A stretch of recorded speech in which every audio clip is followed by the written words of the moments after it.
Well, prepare yourself, guys. Chris with T3 Media's. Oh man, no hat this time. Sorry, guys. I blew it. I forgot to grab the damn hat before starting the show. But that's how it goes sometimes. But yeah, I think I'm streaming live. I'm having some kind of internet issues right now, so it might be a little buffering. It might be bad, but I'm gonna try to power through it. Hopefully, it doesn't buffer too bad for you guys. I'm gonna try to get that fixed.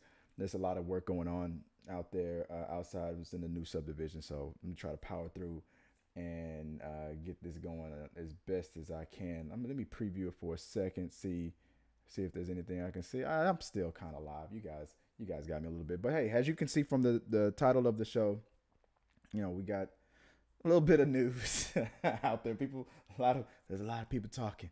Got a lot of people talking out there about something that my boy Liam Neeson says, who I love. I love Liam Neeson, and I still do. Let me kind of talk about what's going on with this, so you can see what this guy is going through. Look, I got him kind of like walking away, like, I guess you want me gone. I guess my certain set of skills aren't necessary anymore. Maybe not. I don't know, man. I don't know. I don't know how to.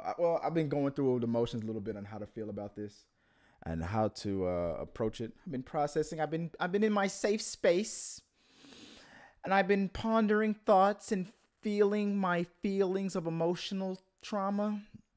And now that I've had time to process it, I'm on the benefit of the doubt wagon on it now.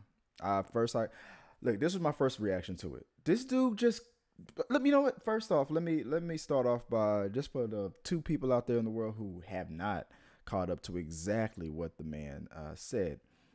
Let's see if I can find the actual quote on this right now. So, for those of you who don't know, here's the quote. I'm gonna read verbatim exactly what the man said, and without my glasses, no less. But this is exactly what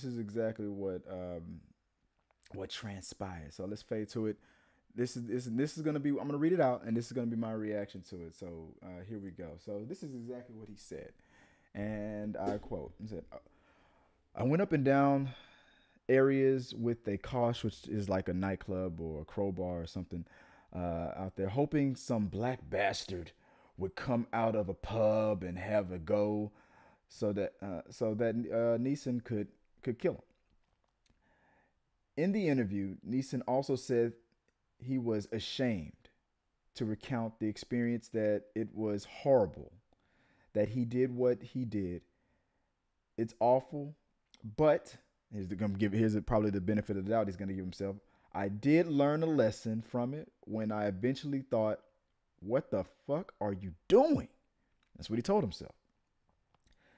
In the appearance on Good Morning America, Neeson later elaborated on his experience while denying being a racist, saying the incident occurred nearly 40 years ago to his friend, that he did ask for other physical attributes of the rapist other than race, that he would have done the same thing if the rapist was a Scot or Brit or Lithuanian, that he had purposely gone into the black areas of the city, and that he did seek help from a priest after coming to his senses. Neeson felt that the lesson from his experience was to open up, to talk about the things, as there was still underlying racism and bigotry in both the United States and Northern Ireland. The controversy caused by Neeson's comments led to the red carpet event for the premiere of Cold Pursuit being canceled. Now, wow. So there's the controversy of all this stuff. Now, my first reaction was, and for the past couple of days, I've been talking to my friends about this. I've been saying, look, this dude just confessed to premeditated murder. And then I'm thinking, like, okay, you're saying, okay, but I was in a state of rage. And John Camp even was like, who among us have not been in a state of rage? I'm guilty of it too. My brother was beat up one time by what I was told by my friend was a group of dudes, and we went out looking for some guys in the neighborhood to see if we can find them. It turned out that it wasn't a group of dudes that did it. It was my brother's secret girlfriend at the time's mom who kicked his ass because he was in her house, and my homeboy, well, that was her little sister. So to keep both families from bumping heads, he lied to me to keep the friction down, protect his mom and from my mom, and then him having to get involved, and his dad having to get involved, and me and him having to lose our friendship. So he lied to me to protect our friendship, even though it was BS that he shouldn't have did that to me. I mean, I would have been mad, but I was more upset that he lied about it. But I got over it, and we're still friends. But I did the same thing. I went out looking for a fight for anybody who fit the description. We've all done this. Now, here's the other problem that I have. Okay, so you're going, okay, I got this caution in my hand. I'm going to go try to pick a fight with whoever starts something with me. Now, this is Ireland. I don't know how the Ireland judicial system works, but if that would have been found out in America, let's say this situation happened and he beat somebody to death or nearly to death. You went out there with the intent to cause harm. That's the same thing with the Trayvon Martin stuff. I mean, would that dude have approached Trayvon Martin if he didn't have a gun when the police told him not to? This guy doesn't belong in his neighborhood. I'm gonna go approach him. You wouldn't have had the balls to approach him if you thought he was carrying a gun. Liam Neeson. Let's say this was recent. Liam Neeson was going out to get some blood against whatever black bastard that he could find. Let's say he was doing a movie with The Rock. Let's say The Rock purposely chest bumped him just because The Rock felt like being an asshole that day. And Liam Neeson still had that stick in his hand. And he says, Liam Neeson is 6'4", ain't one to mess with. You think he would have did, even if he had a weapon in his hand, Rock would have looked at him like, what you gonna do? You think Liam Neeson would have did anything? No, he wouldn't. Just like what happened with Trayvon Martin, the guy felt like this guy's dangerous. He's telling the guy he's dangerous. I think he doesn't belong here. I think he's got a weapon. I think he's this. I think he's that. I think he's this. Then stay away from him, just like the cop said. No, I'm gonna go approach him. Why? Because I feel big and bad and entitled with this gun in my hand. And Liam Neeson had pretty much the same, according to his story, had the same state of mind. Now this is what I was going through for the past couple of days. I'm like, okay, I'm just processing this. Okay. Then I thought, I appreciate your honesty. What's one thing that black people always say to each other? It's not the ones that's out there going, I hate you for your color, you're this, or because you're a woman, or I hate you because of whatever. It's the ones that go, hey brother, how you doing, pal? We're friends. And then when the door closes, like, can't wait to get rid of that black. Those are the guys you really got to worry about. And we appreciate the ones that's like, I'm a racist, I hate you, don't ever date my daughter. Then we're like, cool, bro, I'm out of here. But to be honest, if she comes to knocking on my door, I'm going to say yes just to get you, my little bit of revenge. That's our revenge, But we appreciate the honesty. Liam Neeson opened up about something that he felt. And wait, okay, I was about to go on. Let me try to pin that into another thought right here. Liam Neeson opened up about something that enraged him because he wanted vengeance for his friend. This was in This is 30 years ago. This is in the 80s. 40 years ago. It was in the 70s. Damn. Look. And he just might have bumped into a dude and might have said the wrong thing. And then Liam Neeson to go back on against you. Let me treat the witness as a hostile witness for a second. What was your definition of some black bastard getting in your face and doing something? If the black mailman had walked by you in the black neighborhood that you walked into and was minding his own Irish black business and just said, "Hey, good morning, sir," you black man, what was the definition? Because when you're in that rage, you look for any excuse. Hey, sir, what time is it? 6 o'clock? Fuck you! I mean, what was your definition of rage? You can't really tell us, and you can't really convince anybody today. It's happened so long ago. Here's another thing. Liam, when you told this story that you volunteered, this reporter, this guy was writing, he was scooping this and getting this report. This guy's like, my career is blowing up. This dude is literally telling me this stuff. And he sees the cameras are or he knows that I'm writing this down. What is this? Why is this happening to my career? Oh, yes. Why did you volunteer a race? I mean, if you would have said no, this is what I told my friend I would have done if I was Liam Neeson at the time. I wouldn't have mentioned a race at all. My friend was attacked. She was sexually assaulted. I asked him what the guy looked like, and I went out looking for anybody who fit that description. Anybody in the world would be like, it was probably, you probably say I got about a black guy and he's afraid to say a black guy, right? But then you're like, well, this was in Ireland. How many black people are in Ireland? Nobody was going to really look that up. Nobody was in the 70s. Nobody was going to look that up. Everybody in America would have just assumed there was no black people in Ireland. They'd have thought it at first, and then were like, in Ireland? Nah, he's talking about some white dude or something like that, right? The description must mean red hair. I mean, that's what everybody would have thought. Sorry about that. I thought I turned that off. Everybody would have assumed that, but I know I would have assumed that we were talking about some Irish dude or Scottish dude or British dude, whatever, right? But and it would have all blown over. People would have had their assumptions. You're talking about a black dude. The dude just did a sex scene with Viola Davis. Maybe it was. But Liam Neeson is my dog, though. So, and it would have been over. But you mentioned a race. It would, if it was an Asian dude, black dude, Hispanic, white, whatever, it does not matter. You should not have said anything on race. The point you were trying to make, I appreciate it because the fact that you were honest.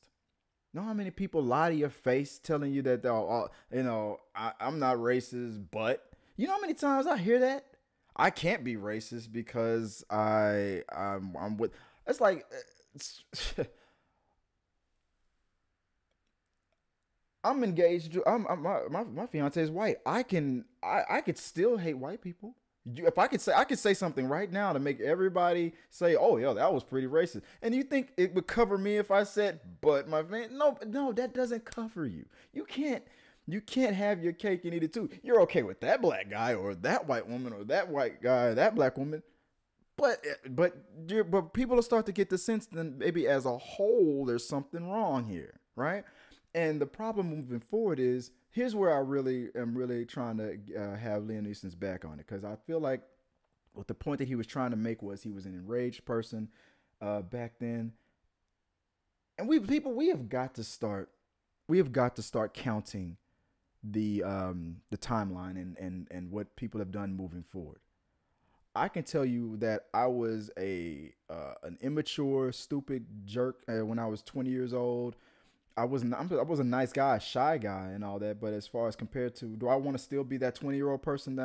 No, that guy would not be good on. I'd be okay babysitter, but a great father. No, he wasn't ready to be a father. Was he a husband? No, he definitely wasn't ready to be a husband. What are my feelings on certain sensitive issues? They were poorer then than they are now. I was a very tolerant person as I am today, but I'm more tolerant today. Do I want to be? So am I going to be judged for every thought that I had growing up? I mean, I was closer to the cradle back then than I was to the grave. So maybe my upbringing or my surroundings might have something to do with it. You think? But now I'm closer to the grave than I'm halfway to the grave than I am to the cradle. I'm halfway on both sides. I'm a little more mature now. You're gonna find a tweet. If Twitter existed in 1995, you know how much dirt everybody would have on each other. You thought this then. Well, how consistent have you been on that same thought afterwards? It's just like the prison system. We put people in jail. You committed this bad crime. You robbed this or you did that and whatnot. You're a burglar. Oh, okay. Well, let's make sure that we shame you, judge you, never give you a chance to earn a job, even though you seem like a guy who really wants one. We're never gonna let you forget what you did. We're always gonna call you out on it. We're never gonna hire you to anything. So you'll have to do what? Return to a life of crime where I could get you arrested and continue judging you. Is that how society is supposed to be? No, it's not. We're supposed to be about redemption. You're supposed to pay your debt to society, and we're supposed to move on. And we're supposed to judge. You know how many people have been forgiven? You know, there's a guy who was on the Maury Povich show or Dr. Phil. I used to be a Klansman and stuff. And this guy gets praise and kudos from the black community all the time. I mean, on the side, people be like, "Oh, I ain't gonna trust. Oh, I'm gonna keep my eye on them." And that's fair. That's what I would say. That's how I felt. I'm gonna forgive you. I believe you what you're saying. I'm gonna keep my eye on you though. Yeah, we cool and all that. But let one joke slip. I'm gonna be the first one to take, because I'm gonna teach you how to treat me. And that's the problem with people. They would rather just be sneaky and troll you behind your back. Just be honest with them and tell them up front. Thank you for sharing the story. I'm gonna be honest with you. I'm going to from now on. I'm going to treat you. I thought I turned this thing down.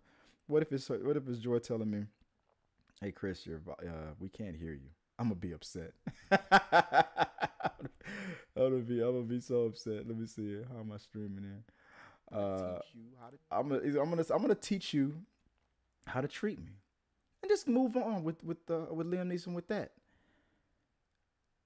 The guy did what he did back in 40 years ago. He was the first one to call himself out. He was the first one to say that it was wrong. He was the first one to say this was stupid and I shouldn't have done it. And look at this timeline since. People are saying we should boycott. Should we boycott? Let's go live now for this. Let's see what happens. Hello. Hey, babe. I need you to bring me something, please. Okay. Text me what it is, because I'm recording live right now. I'll do it I'll shut off in a few minutes and come out there. Yeah, because I'm done, and this is what they need from me. Okay. I'll do it right now. Okay. Let's text it. Okay. He's like, shut off the computer and get out here. All right. So that tells me what I'm going to be doing in a few seconds. But, you know, that's just how I feel about it. I mean, he did what he did. He said that he was trying to teach us a valuable lesson about letting rage take over you. And I give him points for that. And if this track record since then, if we can forgive that guy on the Maury Povich show or the Dr. Phil show or whatever, I used to be a Klansman and now I'm with all the sisters and the brothers. If the only difference is you would just keep an eye on him. You would be more forgiving if your boss told you this story. Yeah, you still talk about him behind his back and be like, I'm gonna keep an eye on him. I'm gonna make sure if let me not get that raise and let Scott get that raise before me when I know I've worked harder than him and my record is better than his. I'm gonna assume that it's probably racially motivated. Just keep an eye on him and be ready. Hey, remember that story you told me about Liam? Yeah, remember Liam when you told me that story? If this was your boss and he said the same thing to you at work, you'd be like, damn, dude, that's what you would probably, honestly, a lot of us would probably share the story. I did the same thing too. Some black guy did this to me and I did, or some white guy, some Hispanic guy, whatever. I did the same thing. I was going to whoop their black or white. It wouldn't matter who's telling the story. Well, you know how many black people have that same story? Yeah, that dude did something to me and I was looking for that. Anybody who fit the script. The difference is a lot of black people in that situation are kind of looking for the guy though. That was the part that also kind of troubled a lot of people. You were looking for anybody, which means that you would have premeditatedly victimized somebody else. Even if they were a jerk, even if they started it, you still started it too up here. You started it before you even bumped into the dude, if this situation would have happened. And the guy who actually did it probably got away with it. Or he's probably dead. But he should come to justice, true. But you were going to punish somebody who didn't. That's the thing that needs to stop in this world. Stop going after anybody. Go after that person. I think Liam Neeson, in my book, gets a pass because he called it out on himself. I said the same thing about John McCain. This man, while he was running for president of the United States on Martin Luther King's birthday, went to the area where Martin Luther King was shot and told us all that he was one of the people that voted against Martin Luther King's Day. He didn't have to do that. Dude, you got so much respect for me from volunteering that information.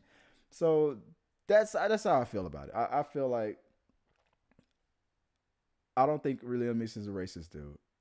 He's only said it. He's said the same thing a lot of black people have said about other black people. But I'm gonna keep my eye on him. And then again, a lot of people call him a boycott for digitally removing him from Men in Black and all that stuff. It's ridiculous. You're punishing. You're hurting the look. If you don't want to see the movie because you now hate Liam Neeson, that's your prerogative. But the movie might be good. This is also more people involved than just Liam Neeson.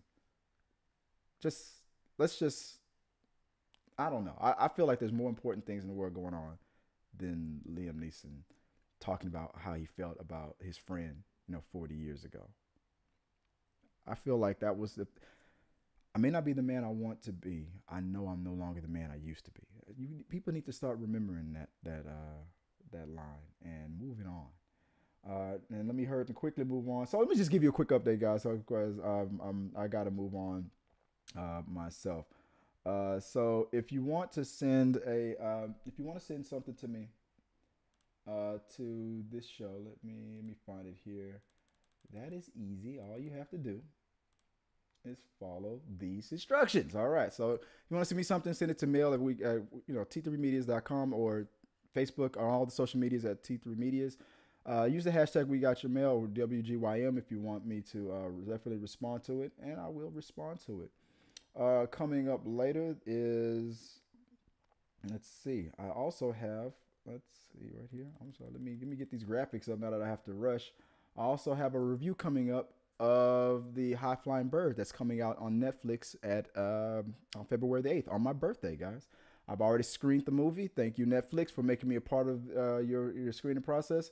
And I will be doing that review a little bit later. Is there any other news of the day? No, that's pretty much everything. So, in conclusion, Liam Neeson says, "Come on, he gets a pass. He was honest. He shared something that was dark. He should not have mentioned the race." And everybody, especially a lot of black people, there's a lot of black people out there that's calling them out on saying we should boycott it. You probably also have a similar story about a person that you wanted to whoop their butt because they did something to you or your friend too. And you didn't know who it was, but you probably went out looking for somebody. You probably have a similar story. We all do. Liam Neeson was just stupid enough to admit it in a very hot, sensitive time and tell us, and when he has another movie coming out, and other people involved, and everybody, Hemsworth is like, why, dog? Why? You don't share that story. You shouldn't have mentioned the race. And that's I guess that's the only thing we can learn from it. Just keep it neutral. Keep it neutral, guys. Until next, okay. So that's all I gotta say. I gotta go. I gotta help Joy out. And till next time, guys. Let me see if I can get this thing working now. Until next time, guys. Peace.